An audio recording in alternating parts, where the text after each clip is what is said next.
capacity they don't have, and they are not able to deliver it. If we want certain adaptation activity to be resting with this district level authority, then we must find a way, central must find a way to finance it.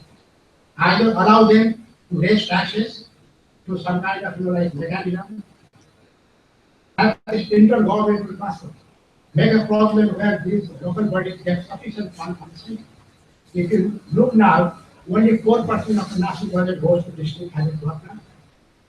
With that money, what they are going to do? Only administrative power, administrative services is not going to have.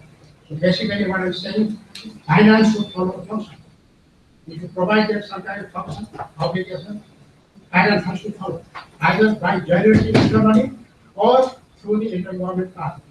All these local bodies should be allowed to take loan from the external party. So this kind of management, without that, we will continue to rely on international support only. And the moment there is a slowdown in anything, everything comes crashing down. And finally, basically what I would like to say, like in the literature of governance, there is what the principle of subsidiarity. That is take down the decision-making power to the community where it matters most. If you follow that principle, what happens? At every level there is an institution as well as necessary resources to finance activities within the area of public health. Otherwise, relying on one source of income is not a sustainable approach. So we have to count on both ends. Access to international financing with a strong government machinery, right proposals, negotiate, lobby. This is one requirement because government is not fully involved with one way of thought like that. Just to be accurately with this adaptation fund board, it requires a huge documentation. And this is the area where we have supported one agriculture side in the past. They are trying to get that application. But now it is not. So it's not so leverage that international support with local institutions at all levels. Because otherwise we'll be in some paradox situation if we don't have this delivery mechanism. Like we have a lesson to learn from the earthquake. Basically earthquake, there was money as well as there was no money. Because there was no delivery mechanism. Whatever money is there, it was not able to be channeled to the community people at shop. And we spend like money. So missing point is that only money is not the thing. The delivery mechanism at all levels has to be there. Otherwise, what we have found, basically, any kind of problem arises, then we all get stuck. And we have a lesson to learn from this last lesson on hospital also. So finally, I would like to say that we have to get our acts together and align activities at all levels so that we are able to respond to natural calamity at any time, no matter how small it may be, because this point is going to be with us for the next 1 century. This is what it is. And with this, I conclude my brief remark and invite you to give a small clinical scheme about my work. Thank you very much.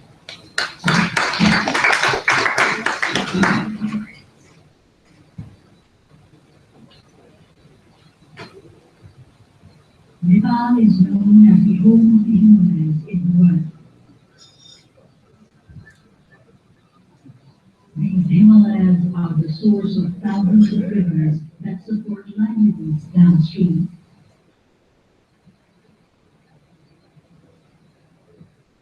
In recent years, Himalaya is increasingly exposed to the adverse effects of climate change, which is affecting the people's livelihood.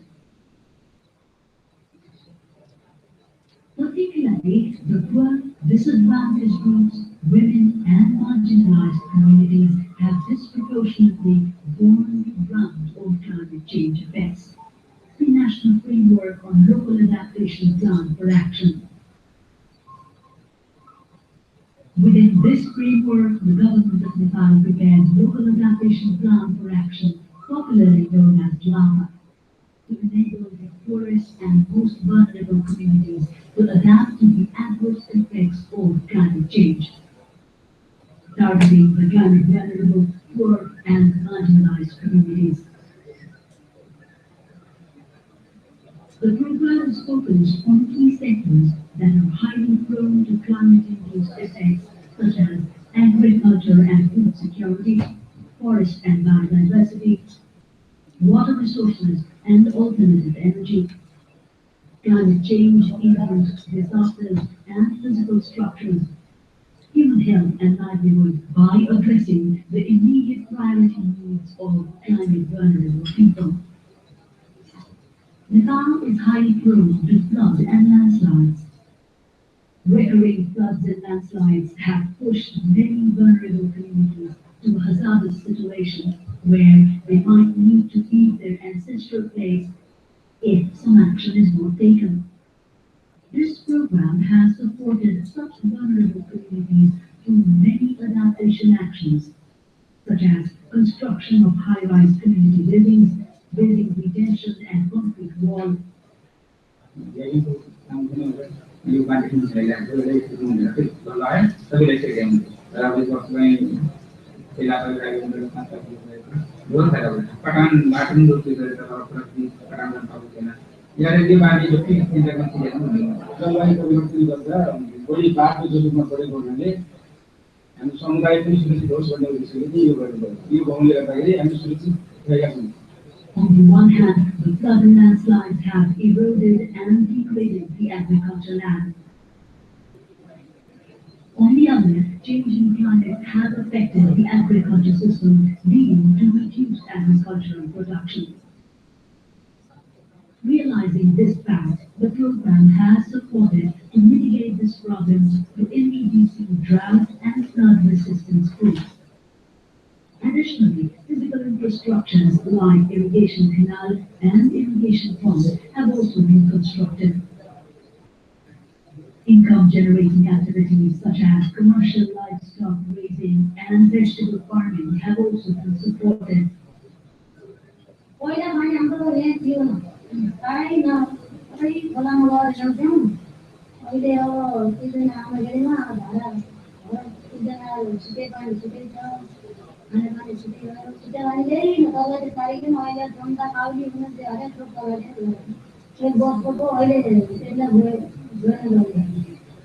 Due to climate change, water sources are drying up and this trend is increasing. In some places, floods have damaged the water source.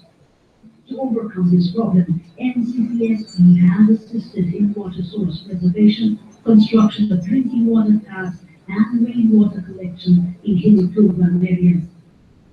Likewise, high-rise water taps and water tanks have been constructed in the right districts. This program has supported in the conservation of forests and promoted tree plantation to reduce the direct impact of climate change on vulnerable communities due to diminishing biodiversity. Support is provided in areas of alternative energy such as solar power, biogas, improved cooking stoves, and improved water mills. This program has also organized various activities to develop the capacity of the vulnerable communities to adapt to climate change effects, such as community-level interaction, discussion, training, awareness raising, and orientation. Community Information Center has been established to disseminate useful information on climate change. The program has adopted a strategic approach that combines and integrates various critical elements, such as active participation of the vulnerable and disadvantaged communities in program planning and implementation, effective monitoring, strengthened governance, and environmental sustainability. Communities' ownership is a notable feature of the program. Nepal Climate Change Support Program has successfully piloted community-centered participatory approach to build climate change resilience at the community level. First time in Nepal. Community people feel that the lessons and learnings of this program should be applied to other climate change adaptation programs and its scope and area expanded. The lessons and experiences of this program will provide a guiding framework for effective implementation of climate change programs in the future.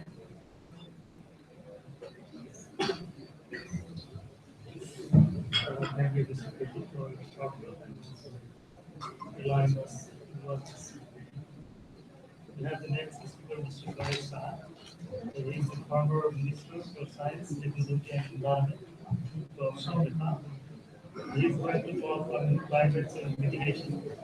How can we plan and act to reduce future damage caused by climate change?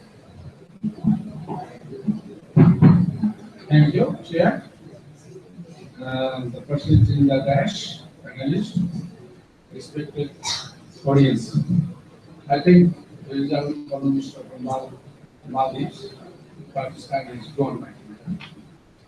And I think most of the population is the young generation. And as all the climate change is the subject of the younger generation. It is not the subject of the older generation. So, सुनिन्छ हजुर अलि सुनिएन पनि सुनिएन मेरो अन्त त्यसैबाट सुनिन्छ होला अब त सुनिएन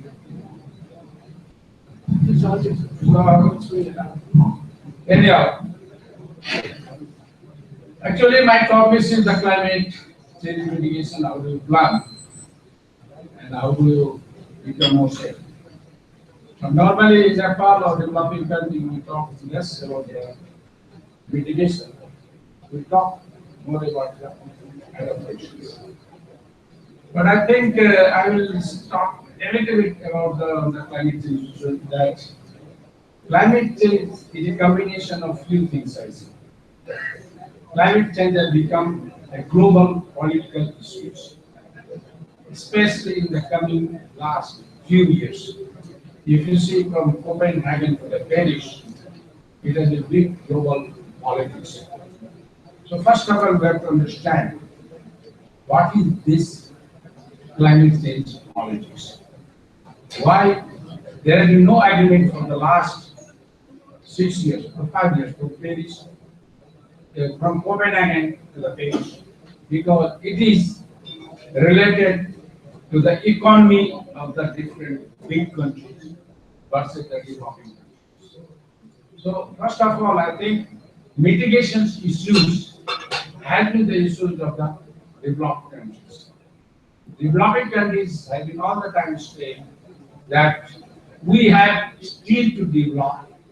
So mitigation issues will be started from the developed countries. But in spite of all these things, I think in the developing countries, we are doing some, it's a combination of, I call it mitigation and adaptation. When you talk our new persons about the renewable energy, I think it is a source of mitigation. But at the same time, it is a sort of adaptation also. Because unless and otherwise, you make your life more comfortable. If you have the energy and the water at time, because I talked to the audience when I was preparing, I have a pleasure to start this Nepal Napa this project. At that time, all that I'm saying that any policy when you make, you should put in the center the most vulnerable and people, poor people in the center. Who is in the center of any policy? We have been saying that in Nepal or in the developing country, who are the most victims of the climate change? The most victims and affected people from the climate change is the poor people. It is the marginalized people. It is the weaker section people. So, and why Nepal has not been, whether the Nepal is a limited country, how much is our GHG in the total greenhouse effect? We are the very marginalized. Even it is not being trashed out. It is now being traced only in the recent few years due to the all globalization and other issues. But I think I will talk to you in time with few things. In Nepal, basically we started working on the climate change more aggressively after the Bali conference, or Bali COP. It was in 2007, I think.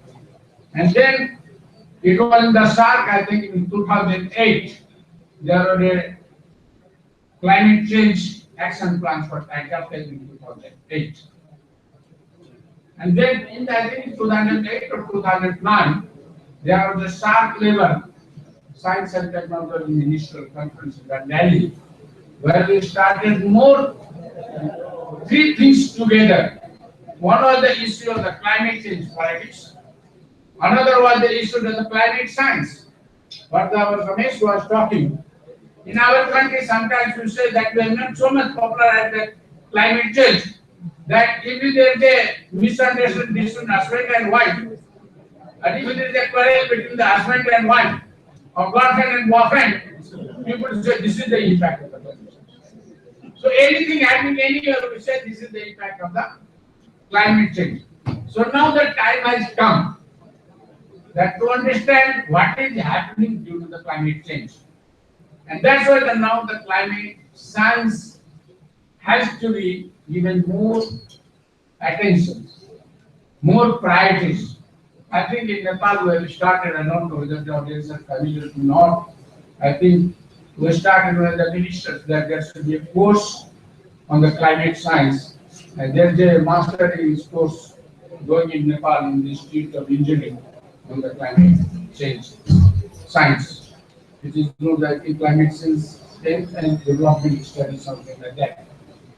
So it's another the one thing, that's a climate change politics, climate change science, and most of the things what we would like to talk in this meeting is the climate justice. We are talking a lot of funds after the Paris Agreement. There's the global climate change funds on the different issues. But whether we are justified or not, which we are discussing, we are going to the international community in developed countries, that we are not the emitters. We are not the producers from us greenhouse effect.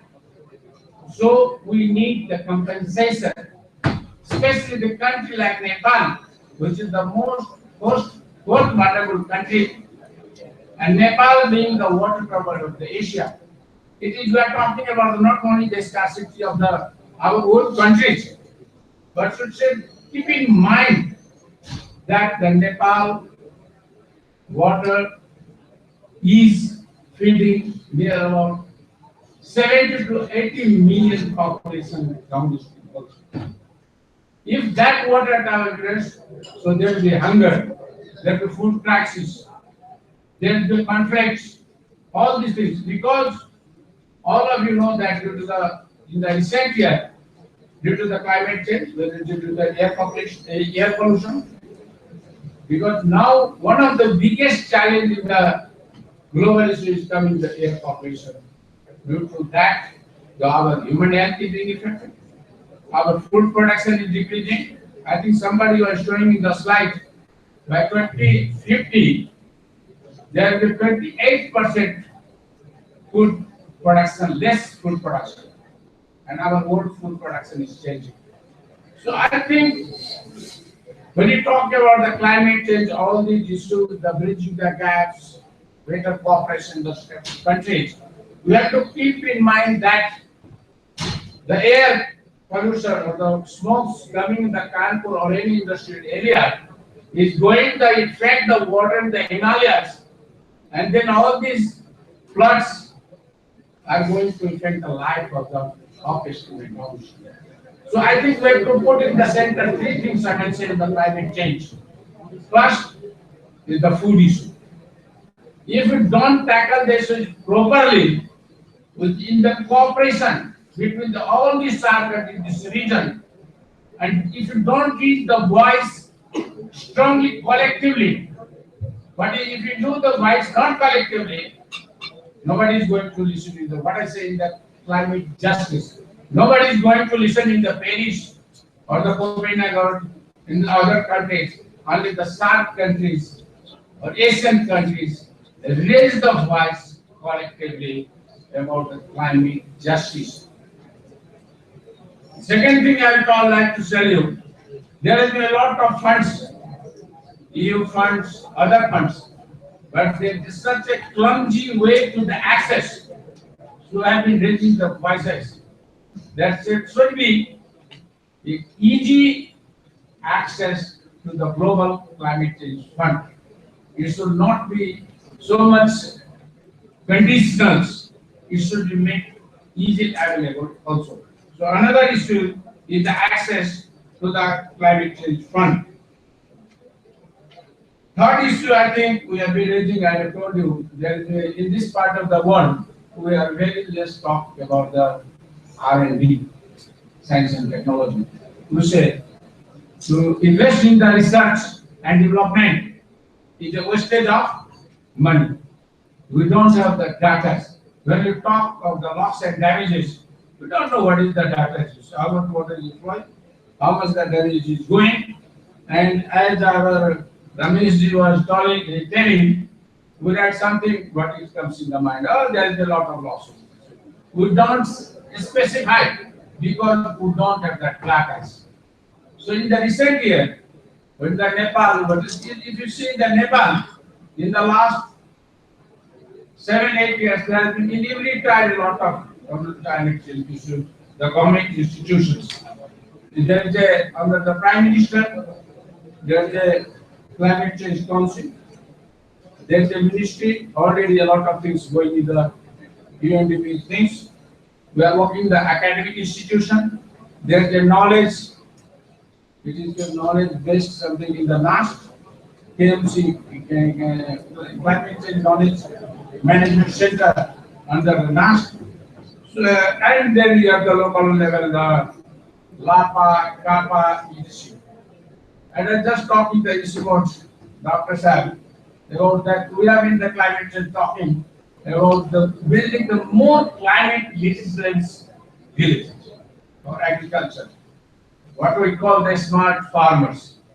How smart you use the water, energy, and other natural resources which is available.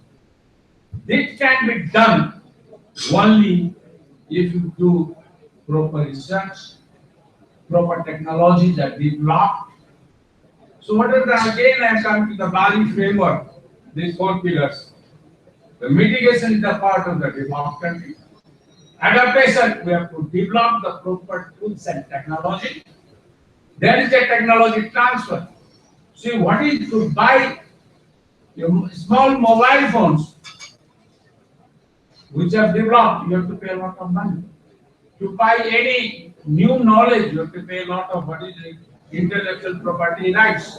So we want that the technology to develop in the developed countries should be easily accessible to the poor country or the developing country. So technology justice is another justice. We have been deprived by the technology, and unless other I say all the time so many places, if you don't give proper technology to the poor, they are all the time in the poverty trap. If you want to take them out of the poverty trap, give them the proper technology, proper knowledge, then only they can come out of the poverty trap.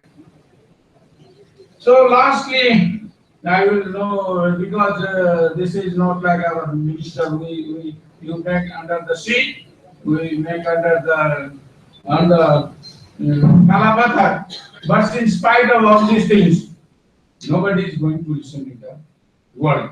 Unless and otherwise, you raise your voice collectively and thematically backed by the scientific and technical evidences. Because unless and otherwise, you don't give the scientific and technical evidences, nobody is going to pay you the compensation. What is your loss and damage in the coming days? So with these few words, I think I thank the organizer for inviting me to share my experiences. And I think the building the bridges by the corporation, I will take 1 minute. One, I call it into G2G. What is the SAR or the government to government level? In the government to government level, people don't talk more. Everybody is very limited words, very limited. Then I called track 2. That is, let us talk peoples to people. Unless other we talk peoples to people, because people is going to be victimized, affected due to the climate change, not the minister, not the senior people, you see. So there should be more talk on the climate change, on the people to people. Now I started a third thing, what I call the track 3. It is the dialogue between the scientific, technical, and professional communities. Because you know better what is going to be the impacts after the 15 years, 20 years, or so all these things. So that track 3 should be also initiated by the EU in this matter, so that this knowledge should be transferred between the knowledgeable professional and scientific community, which is lacking much in these days. I think in Asian countries also, a lot of research institutions have come, a lot of young professionals has come. We can talk and collaborate in this field. So let us hope that this building the bridge, this South Asian countries will start this new dialogue between the scientific, technical, and professional community, and our dialogue should benefit the weaker and poor sector and the most vulnerable group sector. Thank you very much.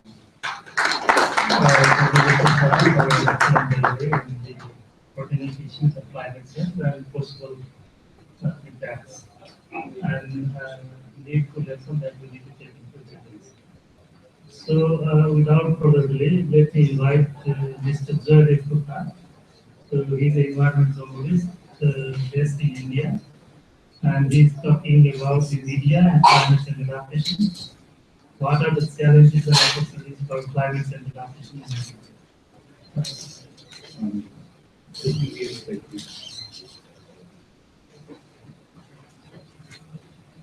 Thank you, Mr. Chair. Good afternoon, ladies and gentlemen. I know you must be horribly tired. I have been listening to so much of information. So I think I'll stop talking. I will stop talking and instead show you a couple of pictures.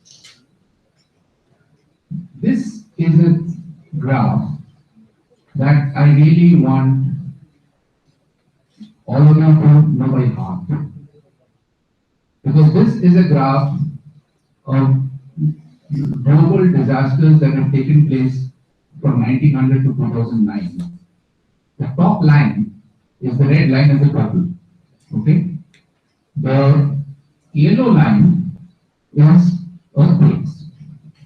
So you see the trend of earthquakes over 109 years from 1900. It has gone up only by notch. The green line is the trend of epidemics. How many extra epidemics have we had?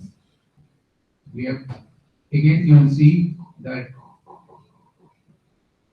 you will not see a very large increase in the number of epidemics. Although we have had, in this period, we have had SARS, we have had bird flu, and of course after this period we have had Ebola, despite that. What has dramatically gone up is the blue line. And that by the scientists is described as hydromet disasters. Now what are hydromet disasters? In layman's language, there are three: droughts, floods, and storms. So these are the three things that have dramatically gone up since 1900 throughout the world. And that is why, to me, as a professional journalist, climate change becomes a story. I'm not an activist, I'm not an NGO, I'm not a think tank, I'm not an academic, I'm not a policymaker, I'm not a politician. So why should I care about climate change? I care about climate change because as a professional journalist, there is good reason to believe that it's the biggest story of the century. And that is why as a professional journalist, I care about it And that is why I would like, especially my journalist colleagues in the audience, to know this graph by heart, so that you know what you are talking about, so that you know that these are the events that you have to cover again and again, and therefore it makes sense for you to understand it. Having said that, how are we going to cover this? How do we understand this? What are those stories? Let me try and illustrate through a couple of pictures. May I have the next slide, please, ma'am? Thank you. Now, almost all of you are familiar with a glacier like this. This is a very common glacier.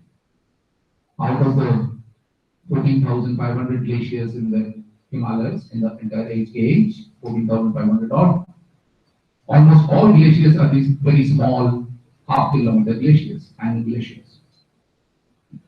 Now, you may be wondering why I put up this picture. How many of you, and here I am addressing directly my journalist colleagues, especially those in mountain countries, Nepal, Bhutan, mountain districts and states of India and Pakistan. How many of you have thought of what this glacier does in terms of its applicability to humans? What uses this glacier to the people? This glacier and many glaciers in this Trans-Himalayan region, which is beyond the monsoon region, is the only source of water to the farmers in the valley below. Okay? This particular glacier is the Pir Panjal range of the middle Himalayas, beyond the monsoon area. So this is the only source of water to the potato farmers in Lahaul, in the valley below. And that is where your story lies. And this is where I talk both to journalists and non-journalists to recognize the story, to recognize the news. The story lies in the fact that this glacier and similar glaciers, hundreds of glaciers like this, for centuries have been melting in April, May, which is when the water goes down into the valley. It is channeled into the farms, and the farmers use it to irrigate their potato crop. Now, what is happening is that this glacier starts melting in March, finishes melting in the first week of April. At that time, you cannot plant the potatoes. The air temperature is too low for the potato to germinate. So by the time you are ready to plant your potato, the water you need is in the Arabian Sea. And that's your story. That is the effect of climate change. That is the effect of climate change that hits your audience. And that is exactly what you have to do if you have to gather your audience's reaction. If you have to make your audience understand how climate change hits them on a day-to-day basis. There are adaptation measures taken in this particular valley for this, which makes it an excellent follow-up story. The farmers of this valley having faced this for about 5 years, they actually got together themselves and got some money from the local administration and started building small check dams, small water harvesting measures, so that when the glacier was melting, when they had the water, they could hold it for the next 2 months. So that's your adaptation story. That's your climate change adaptation story. It's community-based adaptation. There has been some help from the administration, but it's mostly done by the community themselves. So this, to me, is an example of something that will grab your audience's attention, because this is what hits them on a daily basis. Now, I will try and illustrate this to my next photograph. This is the retired headmaster of a village school in West Bengal, India. He is standing on top of a an 18-foot high embankment. And this is one of the villages on the edge of the Sundarbans facing the Bay of Bengal. Now, what he's pointing to, those of you who come to coastal areas may possibly recognize it as the stump of a coconut tree. Now, that stump of a coconut tree that he's pointing to is where his home used to be 9 years before he was talking to me. Constant erosion and rising seas have forced this man who understands what he's talking about because he's taught geography in high school throughout his life. He has a master's degree in geography. And he has been displaced twice before he's talked to me. He was speaking to me, and within 3 weeks of this interview, that area was hit by another cyclone, and the waves crashed over the 18-foot high embankment and came in, and saline water came in, and as many of you will know, it just needs one bit of saline water to completely ruin your paddy fields, to completely ruin your freshwater pond. It doesn't have to come again and again and again. One huge storm surge, and that's it. Once more to me, this is the kind of story that brings climate change home to your audience. It's not so much what's happening in Copenhagen or Bonn or Paris. We cover that, we need to cover that because there is a direct connection between this gentleman and what's happening in Paris. That is why we cover the other thing, but the real story lies here. This is where the human face of climate change, the human face of climate change adaptation come in, and what I say from my journalist colleagues and also the non-journalists who interact with media and who far too often say that journalists do not cover climate change issues. What I say is look for the human face. I will try to give you some examples. May I see the next slide, please? Okay, I was asked to talk about how media can cover adaptation to climate change. All right. Now, if you want to cover adaptation to climate change, you first look at the impacts of climate change as it hits the people, and then look at the adaptation. Where does it hit? I have given an illustrative example, and it's not an exhaustive list. But there are two, or rather the top three, are the insidious, gradual effects that hit people all the time. There's water. Now on water, what the latest IPCC AR5 report actually has a very good phrase. It says the major effect of climate change on water is an intensification of the hydrological cycle. In simple terms, what does that mean? It means fewer rainy days, but more intense rainfall in those days, which makes life much more difficult for all of us.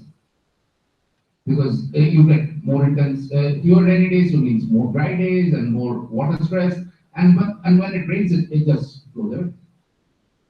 And that's not enough of seeps under ground. So the only adaptations possible are water harvesting, minimizing use, or other optimizing use. Those are the stories to do.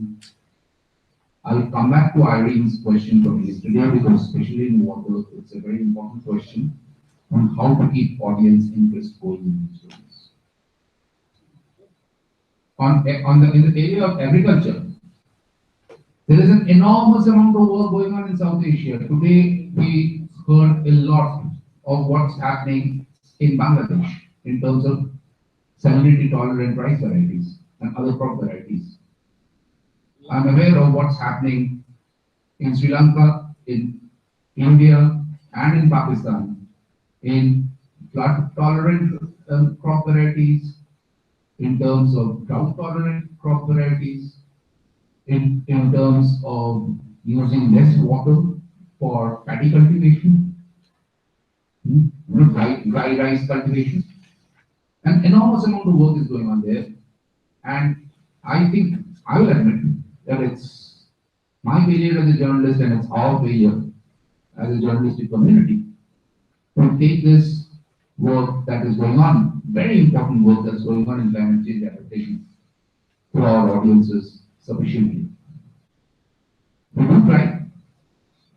Perhaps there are a few of us who are trying, and we should try more. But there are lots of things to do. On sea level rise, now this is something that actually gets you the attention in cities after the Mumbai floods, after the Chennai floods. So this will grab your audience. So even if you're in an urban situation, so this is an opportunity to catch. Whether your audience is in Dhaka or Karachi or Kolkata or Chennai or Mumbai, this is an opportunity that must not be missed. So, what should planners do to handle sea level rise, the seas rise? That is why I asked yesterday you, sir, to not extend food corals into the waves. Because we have seen stories where they may have some effect, at least they may not have a negative effect. Maybe positive, maybe mildly positive. We know mangroves have a more strongly positive effect. Versus, do I build a high wall? How high should that wall be? No. Do I make it out of mud, brick, cement, concrete? How much does it cost? Do I, as Mumbai municipality or Dhaka municipality, have the money? For me as a journalist, this is a very important debate to bring to the audience, to the entire audience, and therefore bring to the policyholders, because this is not a situation that we are grappling with only in South Asia. People are grappling with it all over the world right now. 3 weeks back, there was this story of the first ever recorded climate refugees in the US of A. And how did they become climate refugees and recorded as such? Because after the 2005 floods, Louisiana has raised its wall, its seawall. And about 50 homes are now outside the sea, between the wall and the sea. So they had to be moved. So these people are grappling with these things all over. There are lots of good best practices which we can bring to our audiences. So there is a lot of scope for climate change adaptation. Heat waves is, I would say, has actually been working, is a very good example of best practice that has been working in the recent past. Because the number of people dying of heat waves in urban situations in South Asia has been going up so dramatically. So dramatically. Last year, 1,400 people died in Karachi alone. About 2,000 people died in India. And very interestingly, one of the hottest cities in India, Ahmedabad, last year did not have a single death from a heat wave. And this in a situation where just 3 years before that, Ahmedabad had some 1,500 deaths from a heat wave. They got their act together, came up with a set of early warning systems. They came up, they got their hospitals together as to how to handle dehydration, and managed to stop it. This year, despite the known tensions between India and Pakistan, actually Karachi and Ahmedabad municipalities are working together on a early action plan for Karachi. So this is, I think, something that the media coverage has worked, because all of us covered it very extensively as to what can one do in a heat wave situation. Similarly, we have another best practice in our part of the world, and that comes from Bangladesh. You know, have heard yesterday those dramatic numbers on how Bangladesh has reduced its cyclone fatalities. The same level of cyclone over the last 30 years has killed 100,000 people, 140,000 people, and 21 people in 20 weeks. And it's the same level of cyclone. How does that happen? Because they got their act together on cyclone shelters. As simple as that. They got their act together on early warning systems. As simple as that. And this is one area where India learned from Bangladesh and learned very successfully. Because 2 years back, a huge cyclone that hit the Andhra Pradesh coast of India, the eastern coast of India, did not kill more than 3 people in the coastal zone. What happened with that cyclone was that it was such a strong cyclone that the next place it hit was Pokhara. You cannot imagine that the cyclone comes all the way to Pokhara, but that is what happened. And people died in Pokhara as a result of the cyclone. So there is scope there for intelligence to learn what India and Bangladesh have done. And I would normally think that very few Nepali journalists would think that, oh, why do I have to worry about cyclone shelters? Journalists in Bhutan were forced to learn about cyclone shelters in 2009 when Cyclone Aila went rushing up and hit Bhutan. For the first time the cyclone hit Bhutan. Now the cyclone has hit Nepal. Something that usually happens on the coast. We don't expect it in the landlocked country. But that's what climate change does to you, and it's time we learn to cover it. Similar with flash floods. Now, flash floods, we have been talking so much about droughts and flash floods that I will not go into the details of this. But again, the only way flash floods can really be handled is through early warning systems. And I think it's our job. I work for a website that covers the Himalayas. So I think it's my job to check if every early warning system in the Himalayas is actually working properly or not. And report on that. Landslides are probably the commonest disaster and the most neglected disaster in the Himalayas. This happens all the time. People don't, half the time people don't even consider it a disaster unless it's huge. But for the 2 or 3 villages, in some cases, who are stuck behind that landslide, it's a disaster already. Because they're stuck. Now again, there are stories to be done here on adaptation because there are well established, and this is something very few journalists know.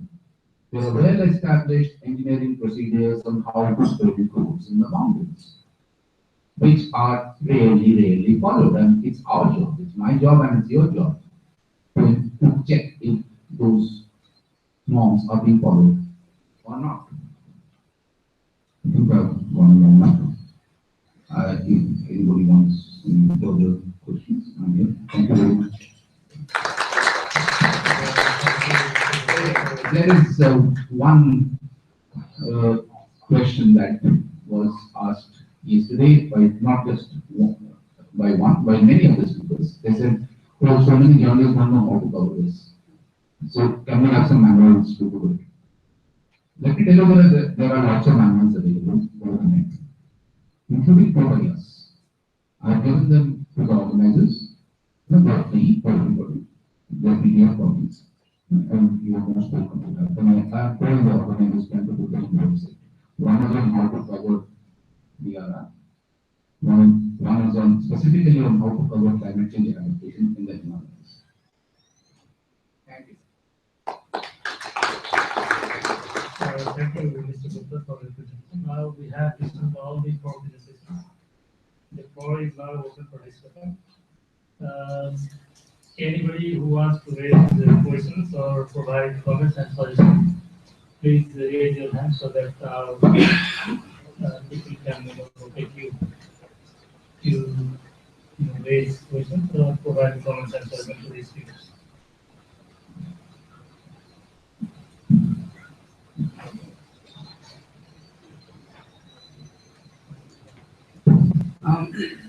Anil, you mentioned that only a single adaptation project is going on in Nepal, and it is only one project is financed internationally. I'm really surprised to hear that. I know you came up with your NAPA quite late for the other agencies, but then how come we have not had more than one adaptation project? So there are several avenues to go for adaptation financing now. LDC fund, there's adaptation fund, and now there's climate fund.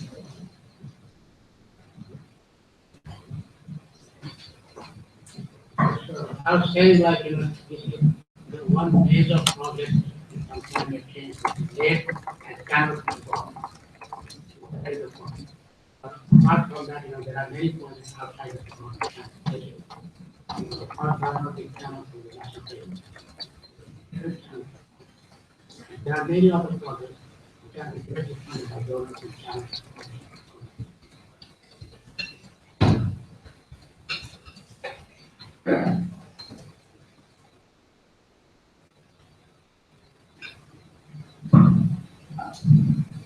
Thank you, Mr. Chairman, and thank you, Jyoti. I agree with you immensely. I don't think we as journalists need journalists on how to cover disaster of climate change or adaptation. But I think a valuable document that should come out of this workshop would be the examples where different countries have tackled different issues. One website, we can tell our young journalists, have a look and see whether we can highlight it in our own countries. Like floods, if one country has it highlighted, it has successfully worked. So if we can get a document out like that for journalists from this workshop, maybe even a month later, after studying the situation of all the South countries. That's what's happening.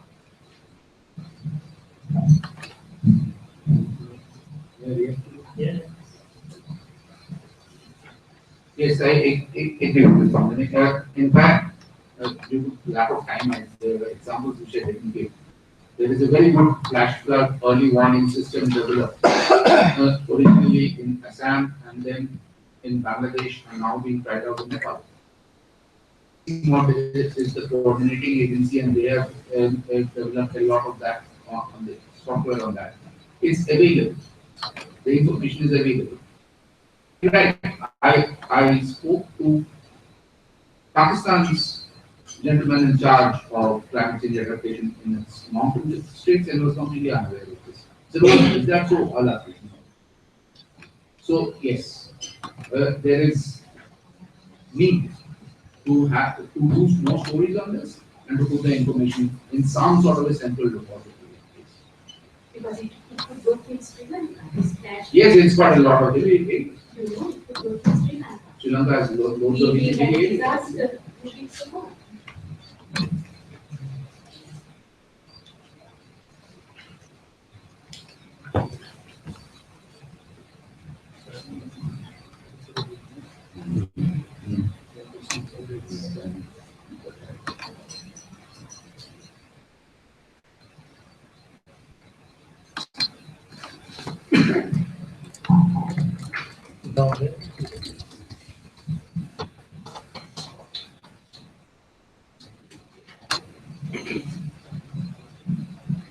Thank you, all panelists. My question to all the panelists is: South Asian countries are some of the victims of climate change, and we get funds for to adopt with this climate changes. How this country, those who are the victims, can work together to, as a pressure group or as a collective voice, for policy, to advocate for policy, for ways to, for West to take mitigation, to work on more mitigation and take policies to reduce carbon emission and impacts of climate change.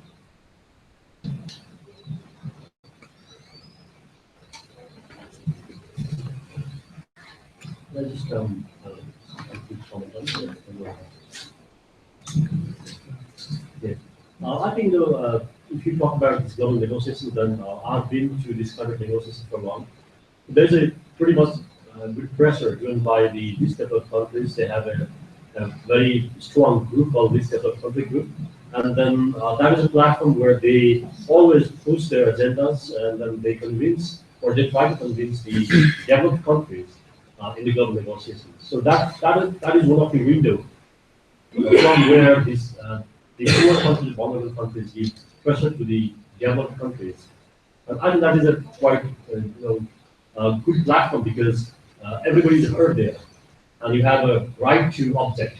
So UN is the most important, interesting platform for those kind of things. But given out of the negotiations, then that there might be like the NGOs or some networks that might be useful. But given the conditions within the negotiations, that's quite a strong group. All the small island states and then LDCs will give continuous pressure to the developed countries.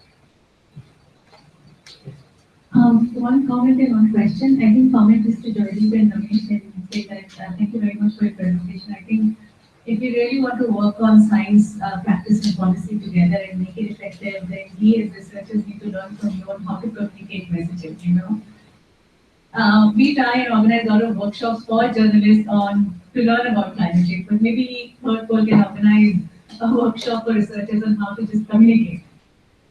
I think even the presentations that we had today, starkly different from the presentations that you guys have made, So a lot for us to learn from you all.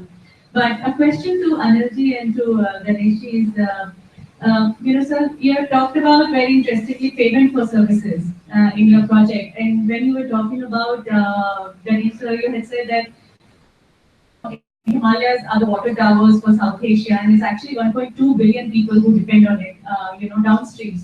Have there been discussions on payment for ecosystem services from downstreams to upstreams, to countries who are who form part of the Himalayas and are providing and conserving these sources for everybody in the downstream? Thank you.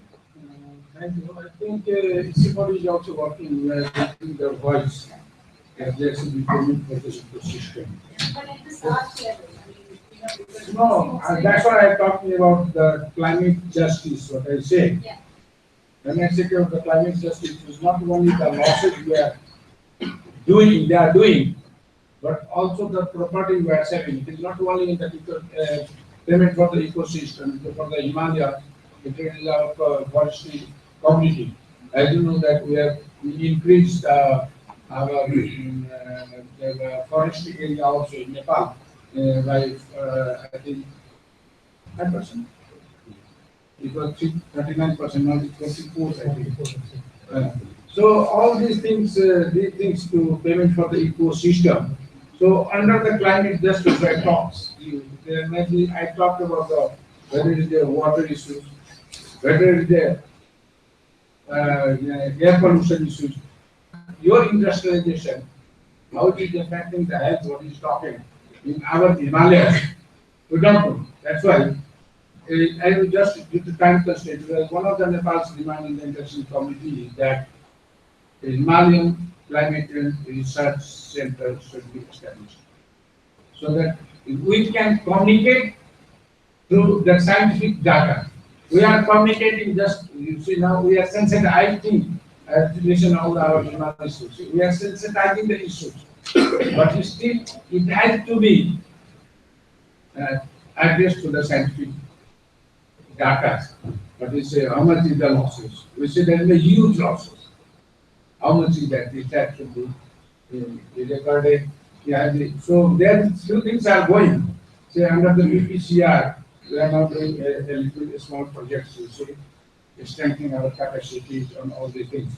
But these are all, as I told you, we are with scientific technical community in the climate change issue. So we have just started. So I think what you raised, as I told you, that we are talking about the weather-based agriculture.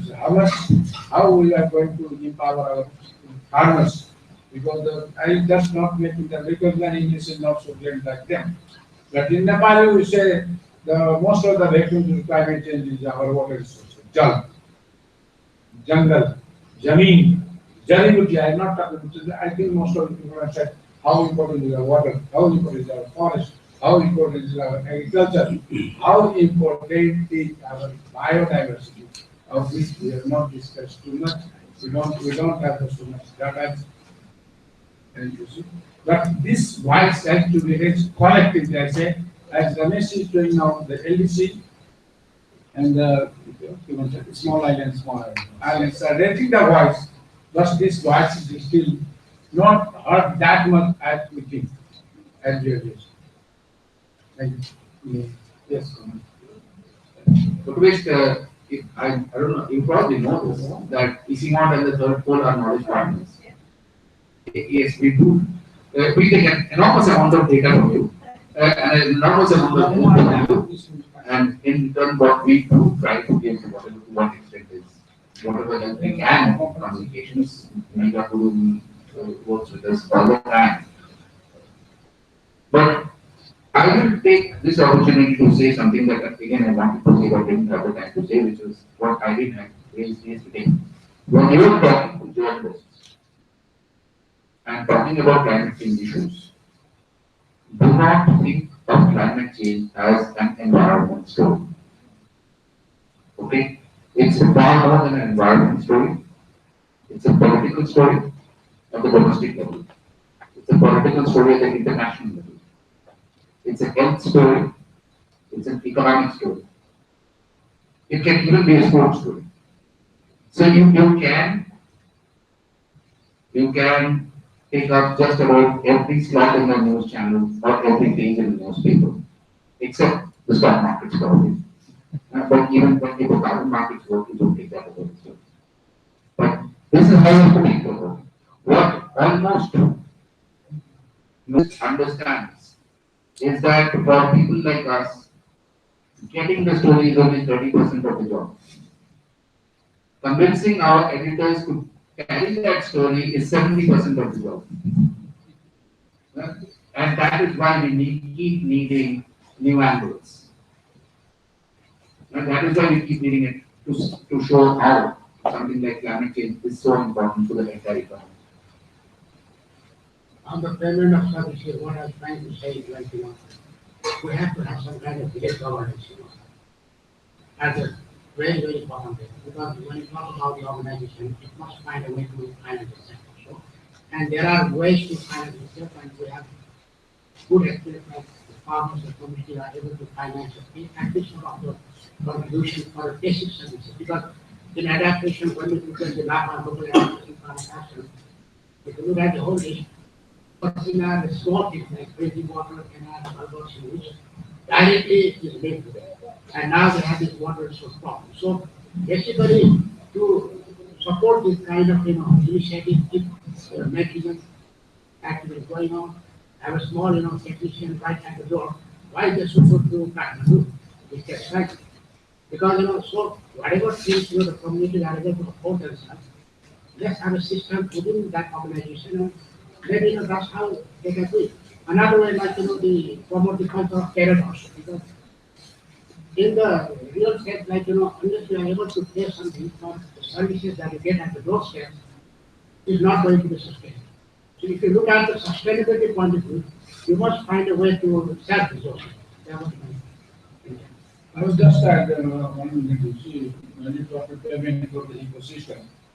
Now, if you go to any hilly area, studio, chief district officers, most of the cases of conflict is coming to their office is a water source. And now in the recent years, one villagers has to pay to the another villagers what you call the Mohan thing here, they find the source. Yeah, kind of. They are indirectly already, you see, they are now in the negotiating level, you see. That you pay 25,000 in order to take the resource water to that another community. So indirectly that is started, you see. But what I will be raising the issue is that if I am doing the conservation, whether I should be paid or not, or it should be paid. Now the day that the people are raising their voice, that we are conserving it, you have to pay. Or otherwise, I must pay. Yes, this will be the last Thank one. you. I have a short observation regarding our platform regarding downstream and upstream rights. It's very pertinent to share it. Take the case of Nepal's Nepali Jayapuri. During the flood season, because of the reconstruction work in the India-Nepal border, we have inundation problem in 19 places in the southern belt of Nepal. And the water conflicts not only interstate, but intra-state water conflict, very much pertinent in India, for instance, between states, different states, intra-states. And interstate the pertinent question, Faraka issue, and also Indo-Pak, Shatli, and also Afghanistan, Pakistan, and Sri Lanka, Maldives, their water borders, and then, there are the problems. Therefore, my humble submission to this August gathering, because European Union is here, they had 1965 Helsinki Convention, and had actually decided that the reconstruction work in the border areas of the 8 kilometers consultations between two countries, these steps have been decided.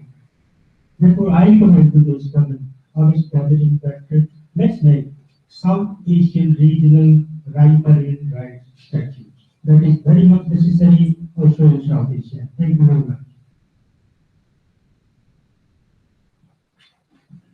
So we are running out of time. Let me summarize in brief with impression from Mr. Ramesh that we need to talk less and go into action rather than talking too much in the climate change issue.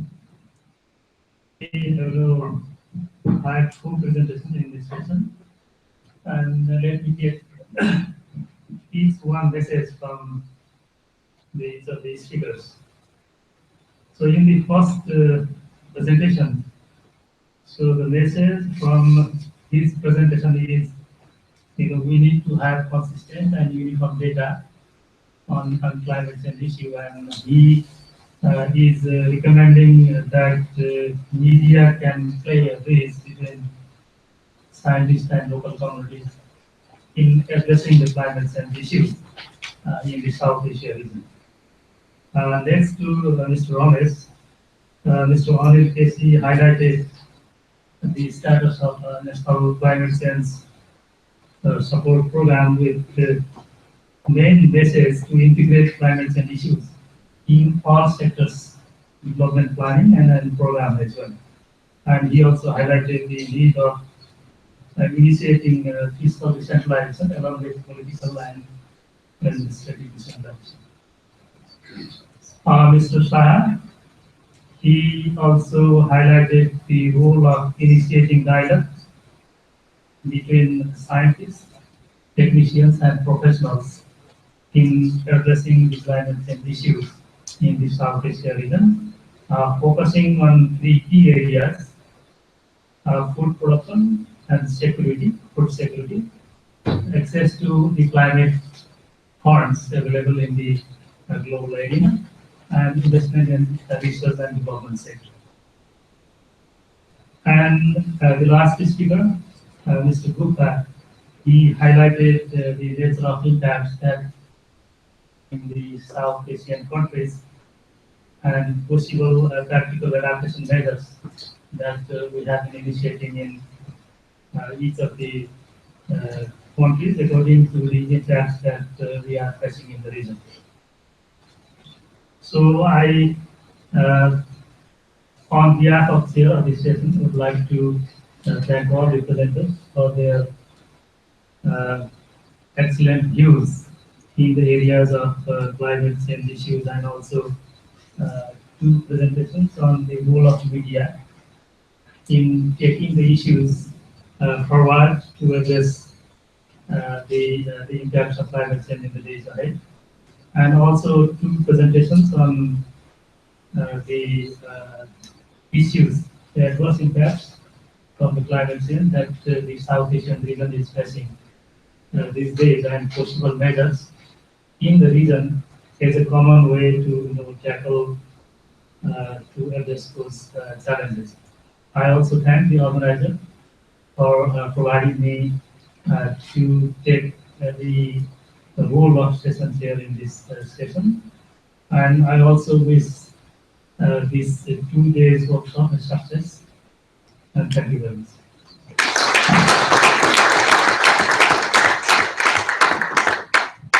Okay, thank you to all of our speakers, and also to Dr. Foley for sharing a wonderful session and also providing your closing remarks on this session.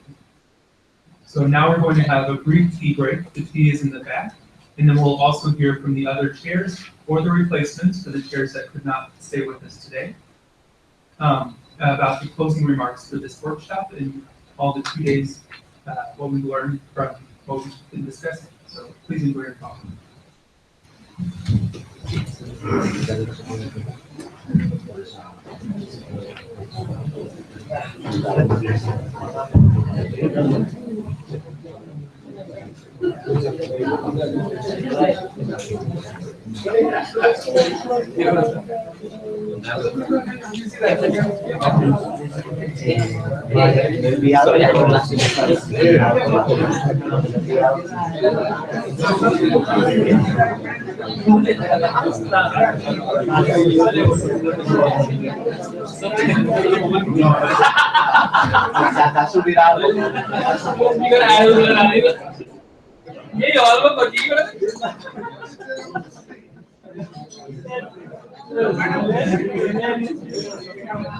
And also, like to say, for anyone who wants some presentations, we have them up here.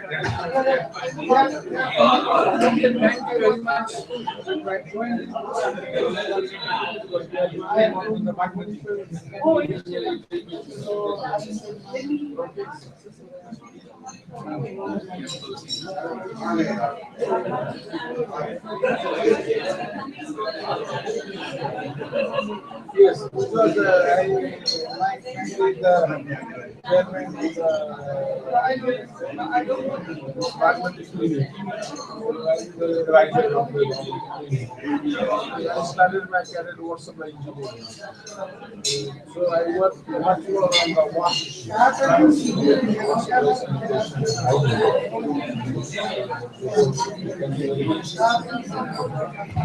Okay. So all new delegation has been from Bangladesh.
Thank you.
Oh, you're very welcome.